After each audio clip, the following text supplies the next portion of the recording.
toi, chère créatrice. Je suis ravie de te retrouver dans cette vidéo pour continuer à discuter avec toi de ton entreprise créative et des différents éléments dont tu as besoin pour constituer un projet stable et viable avec ta part créative. Alors nous avons vu dans des précédentes vidéos la notion de signature artistique, la notion de clientèle cible, de positionnement de ta marque et nous avons abordé le prix. J'avais envie dans cette vidéo d'aborder avec toi l'aspect émotionnel autour du prix de tes créations. Alors, il faut bien comprendre que souvent on a du mal à mettre un prix sur une création pour différentes raisons. D'abord, il y a une raison, j'ai envie de dire, environnementale, éducative. Si on a grandi dans un milieu où il n'y avait pas beaucoup d'argent, on peut avoir énormément de mal à oser vendre ses créations au prix juste parce que soi-même, on ne serait pas en capacité de se les offrir.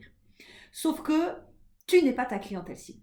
Ta clientèle cible partage tes valeurs, partage ton pourquoi, on en reparlera dans une autre vidéo, mais elle ne partage pas ton portefeuille, puisque de toute façon, les personnes qui s'intéressent à de l'artisanat sont des personnes qui peuvent se l'offrir. On avait déjà vu dans une précédente vidéo la notion de clientèle cible avec les classes moyennes, les classes supérieures et les classes populaires. Donc le prix peut t'impacter, oui, peut avoir un impact sur toi, sur ton émotionnel et te mettre mal à l'aise, mais en général, ça vient du fait que toi-même, tu n'es pas en capacité de t'offrir ton travail. Et c'est important de couper avec ça. Parce que ta cliente n'a pas ta capacité financière, tout comme tu n'as pas la capacité financière de ta cliente. On est d'accord. L'autre aspect peut être lié à l'éducation. Si on a eu des parents qui critiquaient les gens qui gagnaient de l'argent, par exemple, on peut avoir nourri une relation assez conflictuelle avec l'argent et on peut croire que du coup on va être jugé si on gagne de l'argent parce qu'on a vu notre entourage proche juger les autres avec de l'argent, juger ceux qui avaient de l'argent, pardon. Moi, ma maman critiquait beaucoup les gens qui avaient de l'argent.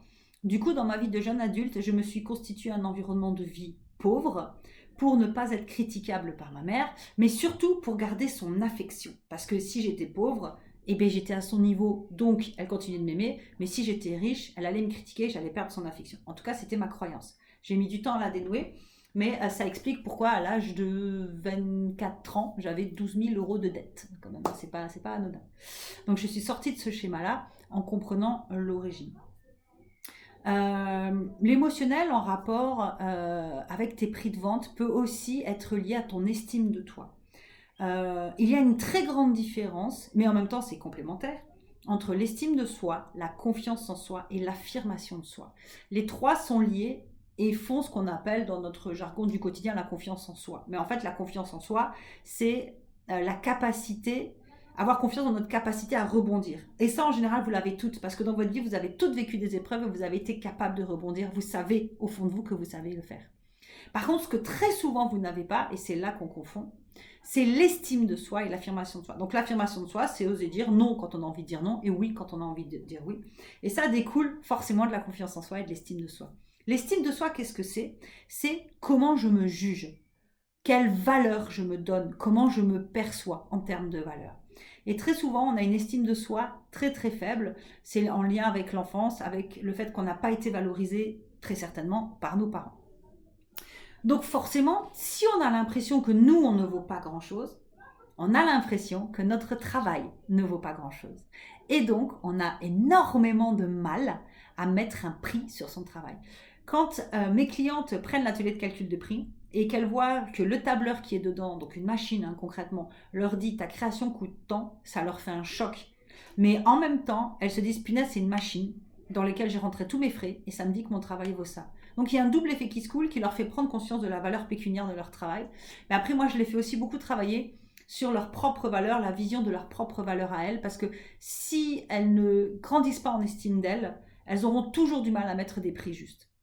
Donc, la vision que tu as de toi et de la valeur que tu peux avoir aux yeux du monde joue aussi sur ta difficulté à mettre un prix sur tes créations. Et il faut bien comprendre qu'à partir du moment où on a ces 5 piliers bien alignés, c'est-à-dire sa clientèle cible, ses produits adaptés à la clientèle cible, l'image de marque adaptée à la clientèle cible et au produit, le prix adapté au produit, à la clientèle cible et à l'image, et le pourquoi adapté à tout ça, les gens ne regardent plus le prix. Moi, personnellement, quand je tombe sur une créatrice que je kiffe, c'est souvent d'ailleurs, hein, mon banquier est un petit peu en PLS, mais voilà, je regarde très rarement le prix. Je me rends compte du prix au moment où je paye. Parce que je suis tellement contente d'avoir trouvé quelqu'un qui correspond à ce que j'aime, à ce que je veux. Je suis tellement contente de pouvoir porter quelque chose qui représente ce que j'ai envie de montrer de moi, que le prix n'est pas un facteur d'achat. Et je vous l'avais dit, hein, pour les classes moyennes, on a fait une étude de marché en été 2020, donc on était quand même en plein Covid. Hein, et pour les classes moyennes, le prix n'est qu'en troisième position dans la décision d'achat. Et pour les classes sup, il n'est qu'en cinquième position dans la décision d'achat. Donc le prix n'est pas le facteur principal d'achat. Il faut arrêter de croire que si tu vends pas cher, tu vas vendre mieux. C'est pas du tout le cas. Simplement, si tu vends pas cher, toi, tu vas être rassuré parce que tu vas te dire inconsciemment et en plus faussement que ce prix correspond à ta valeur, donc ça fait pas prétentieux, donc tu vas te sentir mieux parce que tu vas avoir l'impression d'être prétentieux si tu te mets un prix élevé. En même temps, tu vas te dire bah oui, mais en plus moi je peux pas me payer ça, donc il faut que tout le monde puisse se le payer, donc voilà. Et en même temps, si par loyauté familiale aussi, je vais éviter de vendre des trucs trop chers parce que nous on n'aurait pas été capable de se les payer. Sauf qu'en agissant de la sorte, tu seras continuellement, perpétuellement dans le sacrifice. Tu passeras ton temps à sacrifier ton confort financier, et quand je dis confort financier, confort, c'est pas du luxe, hein, je veux dire, avoir de quoi manger tous les jours, c'est pas du luxe, hein, c'est un confort, mais c'est pas du luxe. C'est un confort dans le sens où ça fait pas très longtemps dans l'histoire qu'on a cette possibilité de manger 3 fois par jour. Hein. Bon. Ça, c'est mes études d'archéologie et d'histoire qui reviennent. Mais toujours est-il que tu vas pas passer ta vie à te sacrifier parce que tu as des croyances limitantes qui sont en lien avec ton éducation, ton environnement,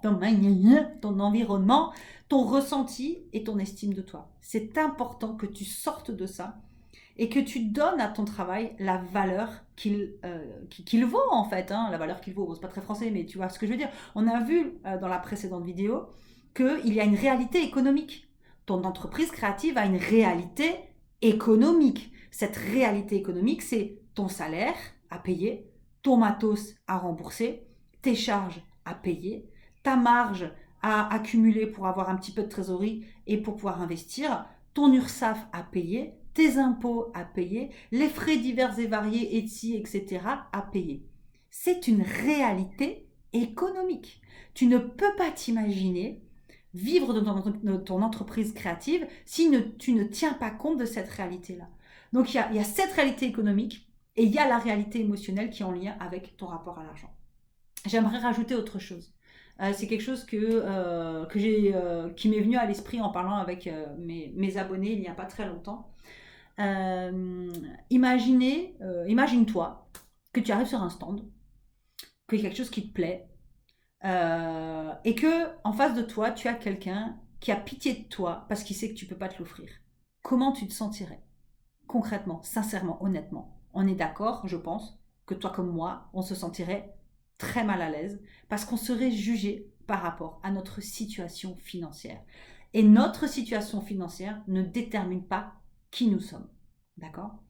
Alors imagine-toi que c'est ce que tu fais avec tes clients. À chaque fois que tu vois un client, que tu culpabilises sur ton stand ou peu importe, en l'occurrence sur ton stand parce que là tu les vois, que tu culpabilises de vendre cher, que tu t'imagines lui faire une remise parce que le pauvre il peut pas se le payer, et tchic et tchac, tu es en train de renvoyer à cette personne que tu ne la vois que par sa situation financière.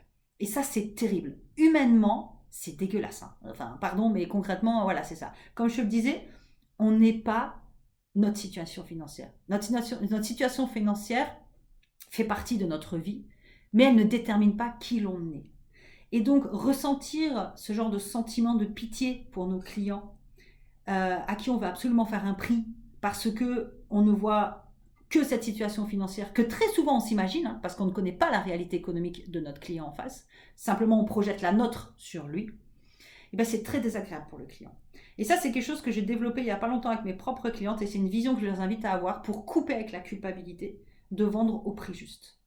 Tout comme nous, on n'aimerait pas être jugé pour notre capacité financière à s'offrir des choses, ben nos clients ne nous le demandent pas non plus. Et comme je te le disais à l'instant, Ce que tu projettes sur ton client, c'est ce que je te disais au début, ton client n'a pas les mêmes capacités financières que toi. Ce que tu projettes sur ton client, c'est ta capacité financière à toi et elle t'appartient à toi. Elle ne lui appartient pas à lui. Alors garde bien ton bagage émotionnel pour toi et laisse ton client choisir, laisse à ton client la responsabilité de t'acheter une création ou pas. Ce n'est pas à toi de culpabiliser parce qu'il a mis peut-être la moitié de son RSA dans ta création. Ce n'est pas ton problème.